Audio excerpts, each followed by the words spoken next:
नमस्कार। DD news के इस विशेष बुलेटिन खबर पर नज़र में आप सभी का स्वागत है। मैं हूं लाल चंद्र सिंह। अगले आधे घंटे तक देखेंगे दिन भर की कुछ ऐसी बड़ी खबरें जिन पर रही है सभी की नज़र और इन पर हमारे संवाददाताओं की भी नज़र रखी है, तो उनसे इन खबरों के मायने को समझने की कोशिश करेंगे। शुरुआत करते हैं गुजरात के धुआंधार चुनाव प्रचार से। प्रधानमंत्री नरेंद्र मोदी गुजरात के 2 दिनों के दौरे पर हैं। आज पीएम ने मेहसाणा और दाहोद में चुनावी जनसभाओं को संबोधित किया।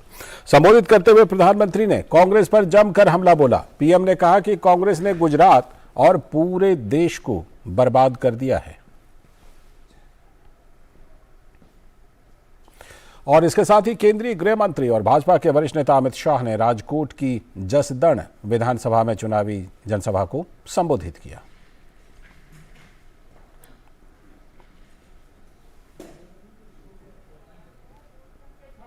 और केंद्रीय गृह मंत्री अमित शाह ने सुरेंद्रनगर में भी एक जनसभा को संबोधित किया और चुनाव में भाजपा को वोट देने की अपील की।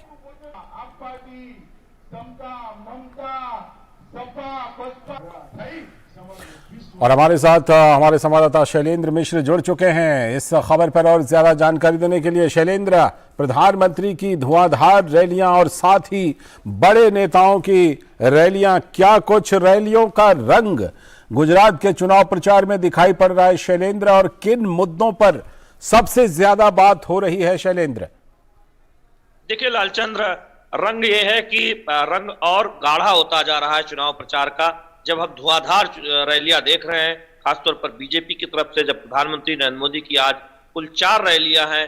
अंतिम रैली हम जानते हैं कि 7:30 बजे जब होगी, निश्चित तौर पर इससे दिखाई दे रहा है कि धुआंधार प्रचार सभी दल कर रहे हैं, न केवल पहले चरण में बल्कि आज जो पहली रैली थी मेहसाणा में, वो दूसरे चरण में वहां पर मतदान होना है। तो हम समझ सकते हैं कि चूंकि पहले और दूसरे चरण के बीच ज्यादा समय नहीं है, तो अब पूरा फोकस राजनीतिक दलों का पूरे गुजरात में है, चाहे वो पहले चरण की सीटें हो या फिर दूसरे चरण की सीटें। दूसरी बात यह है कि जो सबसे ज्यादा फोकस है बीजेपी का, वो इस बात को लेकर है कि जनता को यह बताया जाए कि पिछले 27 वर्षों में गुजरात में कौन कौन सी ऐसी समस्या थी जिसे दूर किया गया है। यानी जो मौजूदा पीढ़ी है, जो युवा पीढ़ी है, वो जान पाए कितनी चुनौतियों का सामना करना पड़ता था उनके पेरेंट्स को या उनके परिवार के लोगों को, पानी के लिए, सिंचाई के पानी के लिए, या फिर रोजमर्रा में तमाम जो परेशानियां आती थी। आज ज्योतिर्ग्राम योजना हो या फिर सुजलाम सुफलाम योजना हो, जो प्रधानमंत्री नरेंद्र मोदी के गुजरात के मुख्यमंत्री रहते शुरू की गई थी, उसका जिक्र प्रधानमंत्री ने किया और कहा कि किस तरह से 80,000 किलोमीटर ट्रांसमिशन लाइन बिछाई गई। आज बिजली उत्पादन में सौर ऊर्जा, पवन ऊर्जा और जो कोयले से बिजली है, वो गुजरात उसमें काफी आगे बढ़ा है। गांव-गांव बिजली, घर घर बिजली है, उत्पादन हो रहा है, सौर ऊर्जा से उत्पादन हो रहा है, सिंचाई के लिए पानी की सुविधा हुई है, और साथ ही साथ पशुपालन पर ध्यान दिया गया है। तो फोकस इस बात पर है कि किस तरह से गुजरात बदला है पिछले 27 वर्षों में, उससे बताया जाए। और कांग्रेस ने क्या कुछ किया है, कांग्रेस के समय में कैसे बदहाल था गुजरात, कैसे कांग्रेस ने वंशवाद, परिवारवाद और भ्रष्टाचार की राजनीति की है, उसको जनता को बताया जाए। तो पहली बात तो यह है कि बीजेपी ये मान रही है कि मुख्य प्रतिद्वंदी गुजरात में कांग्रेस है, और दूसरी बात यह है कि बीजेपी ये बताने की कोशिश कर रही है कि देखिए आज को जो गुजरात है वो पिछले 27 वर्षों की देन है, जिसमें प्रधानमंत्री नरेंद्र मोदी की अगुवाई में जब गुजरात के मुख्यमंत्री थे, या 2014 से जब प्रधानमंत्री हैं, गुजरात को आगे बढ़ाने का काम किया गया।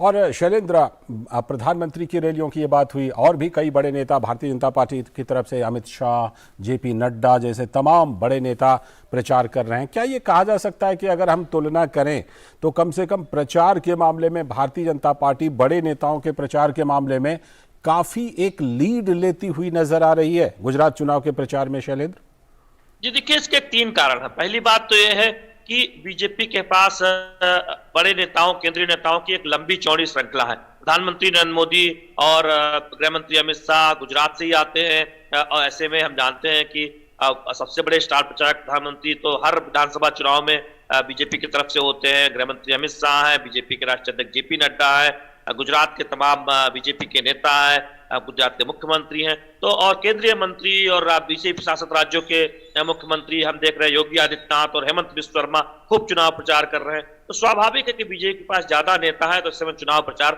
उनका उस तरह से तेज दिखाई दे रहा है। दूसरी बात यह है कि बीजेपी की संगठन की जड़ें गुजरात में सबसे गहरी मानी जाती हैं, तो लिहाजा हम देख रहे हैं कि बूथ स्तर पर, विधानसभा स्तर पर जो बैठकें हैं वो भी खूब हो रही है। तो एक तरह से कह सकते हैं कि उसका भी एक चुनाव प्रचार के लिहाज से बीजेपी उसमें बढ़त में दिखाई देती है। और तीसरी बात यह है कि बीजेपी कोई कोर कसर नहीं छोड़ती, एक एक सीट पर उस मंथन करते हैं कि कैसे ज्यादा से ज्यादा चुनाव प्रचार और संपर्क किया सकता है। ये वजह है कि रैलियों में ये भी कहा जाता है, प्रधानमंत्री ने आज कहा कि जो रैलियों में लोग आए हैं वो अपने घर पर जाएं और एक तरह से बताएं कि जो संदेश दिया गया है, तो आप सोचिए कि उनका टारगेट रहता है कि एक एक मतदाता तक पहुंचा जाए। तो उस लिहाज से इसमें कहीं कोई अतिशयोक्ति नहीं है कि चुनाव प्रचार के लिहाज से बीजेपी बहुत आगे है बाकी राजनीतिक दलों, खासतौर पर कांग्रेस और आम आदमी पार्टी के मुकाबले। आप हमारे साथ अभी बने रहिए, अभी आपसे और कुछ बात करनी है, लेकिन उससे पहले जरा प्रधानमंत्री ने भारत जोड़ो यात्रा पर जो कहा है उसको सुन लेते हैं, फिर आपके पास लौटता हूं।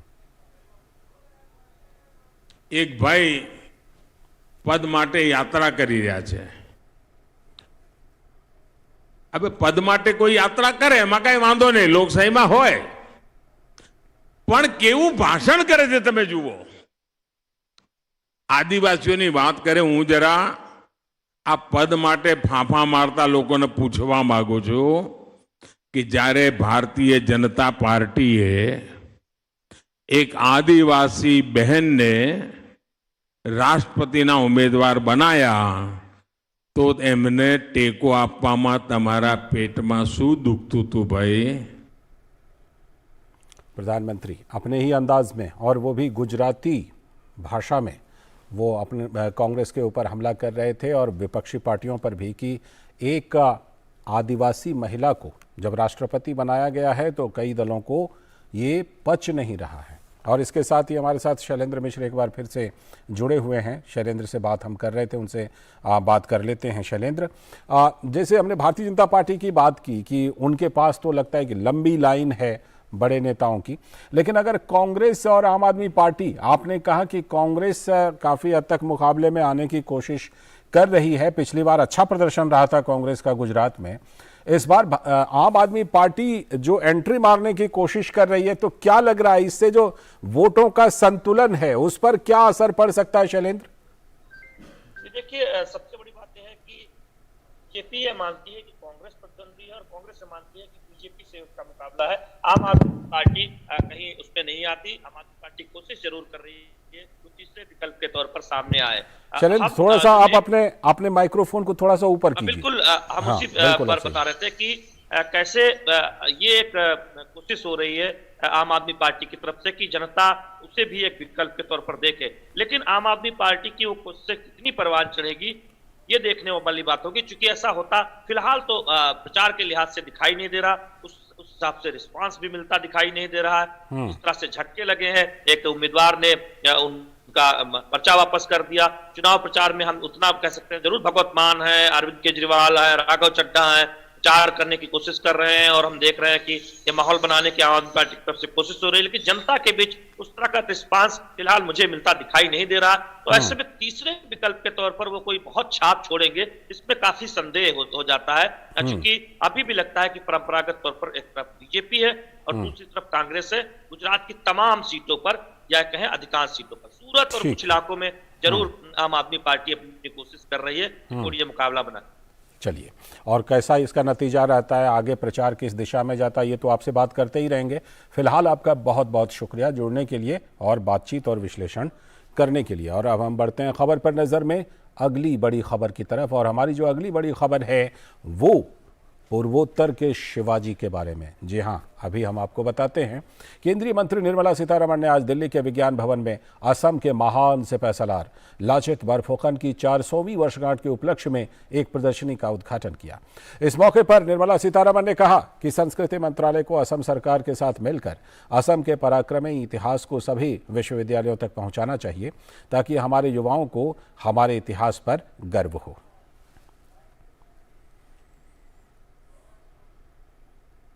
Of the Aham kings, people of Assam even today will ensure that the economy of Assam gets strengthened, because the threshold should be strong for both economic strength and also for strategic strengths. So I'm very grateful that the government of Assam, the Chief Minister in particular, has given me this opportunity to be here, for me to be here, for me to share my thoughts with you. This is a splendid attempt at showcasing not so well remembered Northeast India, because these are important stories to be told for our memory and also for the future generations. तो वीरता की ये कहानी सभी तक पहुंचनी चाहिए, वित्त मंत्री कह रही थी। और दिल्ली के विज्ञान भवन में अहोम साम्राज्य के इतिहास पर एक प्रदर्शनी लगाई गई है। भारत के इतिहास के अहोम सेना नायक लाचित बरफुकन की बहादुरी की मिसाल पेश की जाती है। लाचित बरफुकन ने औरंगजेब की अत्यंत शक्तिशाली मुगल सेना को ब्रह्मपुत्र के तट पर सराय घाट के युद्ध में बुरी तरह से हरा दिया था। मुगलों ने इस हार के बाद फिर कभी भी असम की तरफ आंख उठाकर देखने की हिम्मत नहीं की। हमारे संवाददाता विशाल बैरिस्टो ने अहोम समुदाय के लोगों से ये खास बातचीत की है।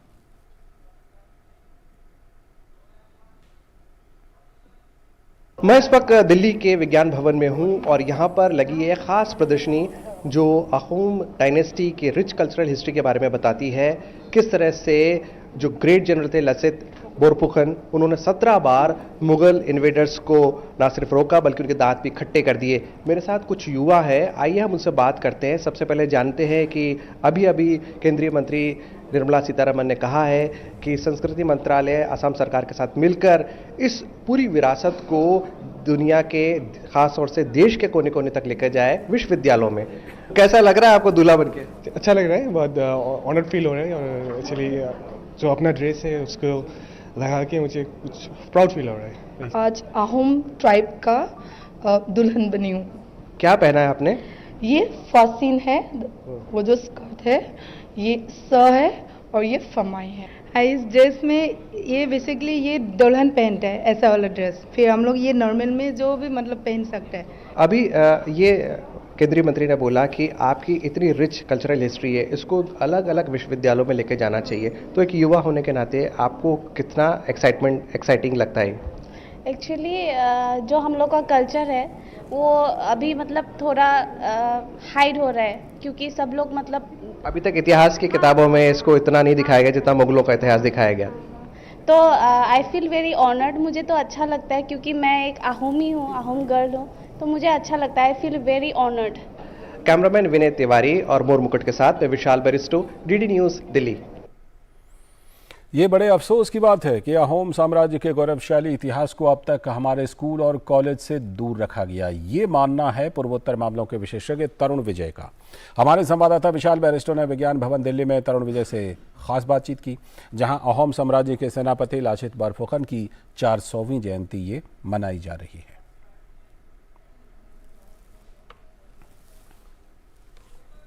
600 साल के अहोम साम्राज्य के गौरवमय इतिहास को अब तक स्कूल और कॉलेज की किताबों से नामालूम क्यों दूर रखा गया, लेकिन अब वो उभर कर सामने आया है क्योंकि हम मना रहे हैं लचित बोरफुकन की 400वीं जयंती। और मेरे साथ है तरुण विजय जी, जो पूर्वोत्तर मामलों के एक्सपर्ट भी हैं और पत्रकार भी हैं। तरुण जी, क्या कहेंगे आपको? दिल्ली के इतिहास की ये सबसे महत्वपूर्ण घटना मानता हूँ। अहोम साम्राज्य ने मुगलों को उनके नरसंहारी अत्याचारों को पूर्वोत्तर में प्रवेश करने से रोका। वे भारत के महान प्रतापी पराक्रमी और सबसे गरिमामय सम्राट रहे हैं, जिनका इतिहास की पुस्तकों में उल्लेख भी नहीं मिलता।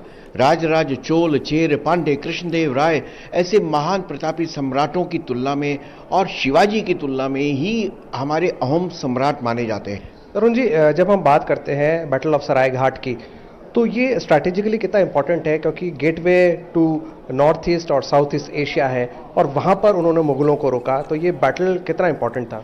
बहुत इंपॉर्टेंट है। एंड मुझे लगता है कि ये भारत के मिलिट्री स्ट्रेटेजी के प्रत्येक पाठ्यक्रम का एक हिस्सा बननी चाहिए, अनिवार्य हिस्सा बननी चाहिए। हम यहाँ पे केवल बाबर, लोदी, अकबर, औरंगजेब, खिलजी जैसे उन लोगों को पढ़ाया जाता है जिन्होंने दिल्ली लूटी, जिन्होंने दिल्ली में नरसंहार किए, जिन्होंने दिल्ली को जलाया और यहाँ के भवनों को, यहाँ के लोगों को बहुत अत्याचार किए, नरसंहार किए, लेकिन उनको नहीं पढ़ाया जाता जिन्होंने भारत की विजय गाथा लिखी। आज़ादी के अमृत महोत्सव में माननीय प्रधानमंत्री नरेंद्र मोदी जी ने एक अद्भुत, असाधारण और क्रांतिकारी कदम उठाकर लचित बड़फुकन की 400वीं जो जन्म शताब्दी है वह दिल्ली में मनाकर यह संदेश दिया है कि संपूर्ण भारतवर्ष लचित बड़फुकन के सामने नतमस्तक है और प्रणाम करता है। ये पहली एक घटना हो रही है लचित बड़फुकन की 1947 के बाद, जिसमें देश के प्रधानमंत्री, गृह मंत्री, वित्त मंत्री, अनेक मंत्री, असम के मुख्यमंत्री, असम का संपूर्ण मंत्रिमंडल और संपूर्ण भारत में इसका लाइव प्रदर्शन किया जा रहा है। मैं समझता हूं कि यह इस बात का भी द्योतक है कि भारत पूर्वोत्तर भारत के महान योगदान को शत शत नमन करता।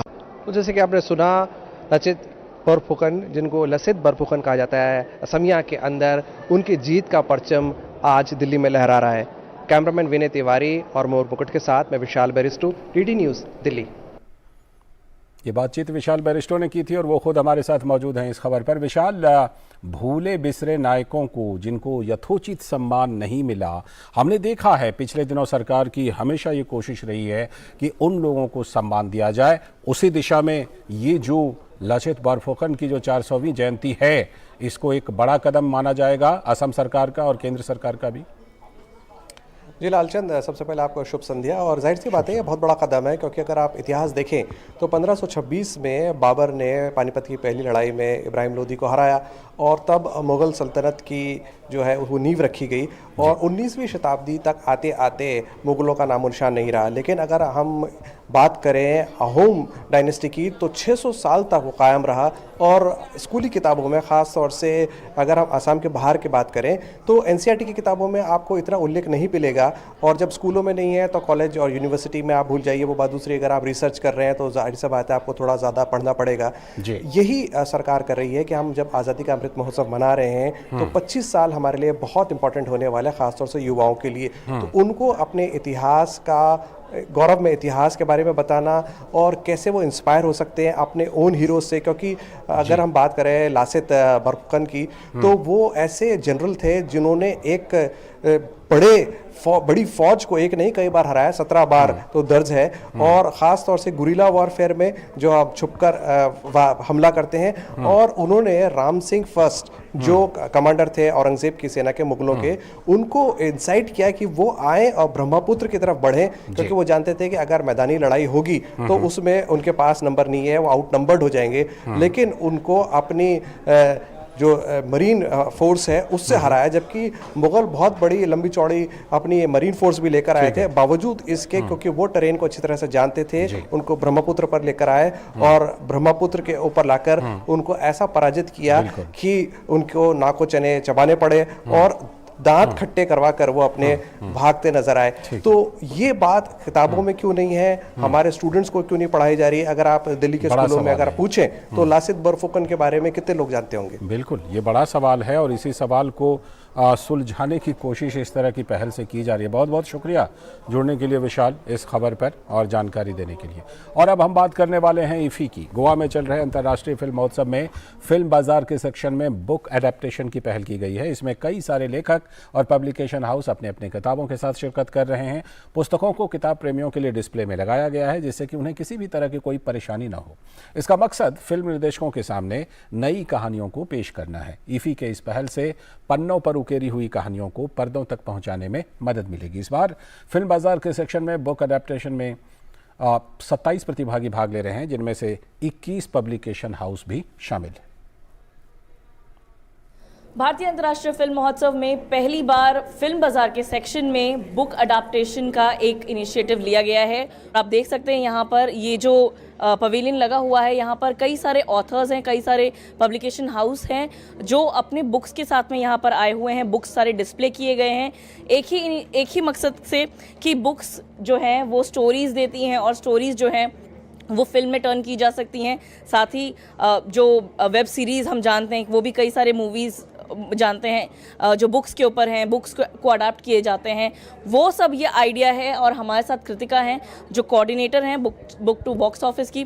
कृतिका, कितने पब्लिकेशन हाउस आपसे जुड़े हुए हैं और अब तक किस तरीके से बिजनेस हो रहा है? तो हमारे पास पूरे 27 पार्टिसिपेंट्स हैं, उनमें से 21 पब्लिशिंग हाउसेस हैं, 4 लिटरेरी एजेंसीज़ हैं और 4 ऑथर्स हैं।